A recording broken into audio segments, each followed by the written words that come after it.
Football studio മലയാളത്തിലേക്ക് ഏവർക്കും സ്വാഗതം. ഡീൻ ഹ്യൂസിനെ സ്വന്തമാക്കിയ കാര്യം ഒഫീഷ്യലായി ഇപ്പോൾ റയൽ മാഡ്രിഡ് സ്റ്റേറ്റ്മെൻറ്റ് രൂപേണ പുറത്തിറക്കിയിട്ടുണ്ട്.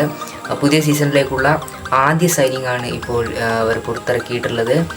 ഡിയൻ ഹ്യൂസിൻ്റെ സൈനിങ് ആണ് പുറത്തിറക്കിയത്. സ്റ്റേറ്റ്മെൻറ്റിൽ പറയുന്ന കാര്യങ്ങൾ ഇങ്ങനെയാണ്: 2025 ജൂൺ 1 മുതൽ 2030 ജൂൺ 30 വരെയുള്ള കോൺട്രാക്റ്റാണ് സൈൻ ചെയ്തത്. 5 വർഷ കാലയളവിലേക്കുള്ള സൈനിങ് ആണ് കംപ്ലീറ്റ് ചെയ്തിട്ടുള്ളത്. പുതിയ സീസണിലേക്കുള്ള ആദ്യ സൈനിങ് കൂടിയാണെന്ന് നോക്കണം.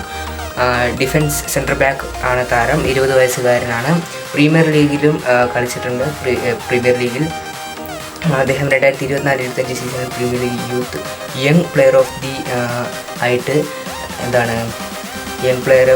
നോമിനേറ്റ് ചെയ്യപ്പെട്ട താരം കൂടിയാണ്. അതോടൊപ്പം ഇറ്റാലിയൻ ലീഗിലെ റോമയ്ക്കും യുവൻറ്റസിനും ഹോം പ്രീമിയർ ലീഗിൽ ബോൺമൗത്ത് എന്ന് പറയുന്ന ക്ലബിന് വേണ്ടിയും കളിച്ചതായിട്ട് റയൽ മാഡ്രിഡ് പറയുന്നുണ്ട്.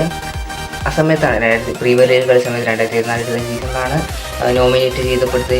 യങ് പ്ലെയർ ഓഫ് ദി ഇയറിന് നോമിനേഷൻ ചെയ്യപ്പെട്ടതും എന്നുകൂടി പറയുന്നുണ്ട്. ഏതായാലും 5 വർഷത്തെ 5 സീസണിലേക്കുള്ള കരാറാണിപ്പോൾ സൈൻ ചെയ്തിരിക്കുന്നത്. പുതിയ സീസണിലേക്കുള്ള ആദ്യ സൈനിങ് കൂടിയാണ് ഇത് എന്ന് തന്നെ നമ്മൾ നോക്കേണ്ടതാണ്. അതുപോലെ തന്നെ സ്പാനിഷ് നാഷണൽ ടീമിന് വേണ്ടിയും അദ്ദേഹം കളിച്ചിട്ടുണ്ട് എന്ന് തന്നെയാണ് എടുത്തു പറയേണ്ടത്. ഏതായാലും സാബി അലോൺസ് നിർബന്ധമായും താരത്തെ എത്തിക്കണമെന്ന് റയൽ മാഡ്രിഡിനോട് നേരത്തെ തന്നെ അറിയിച്ചു എന്നുള്ള കാര്യം റിപ്പോർട്ടായി പുറത്തു വന്നിരുന്നു.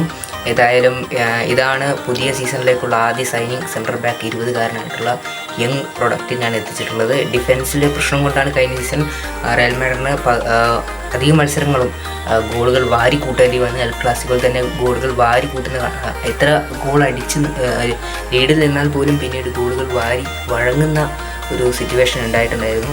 അപ്പം അത് മറികടക്കാൻ താരങ്ങളൊക്കെ വരുന്നത് കൊണ്ട് മാറാൻ സാധിക്കും. താരത്തിനെ കൊണ്ടൊക്കെ മാറുമെന്ന് പ്രതീക്ഷിക്കാം.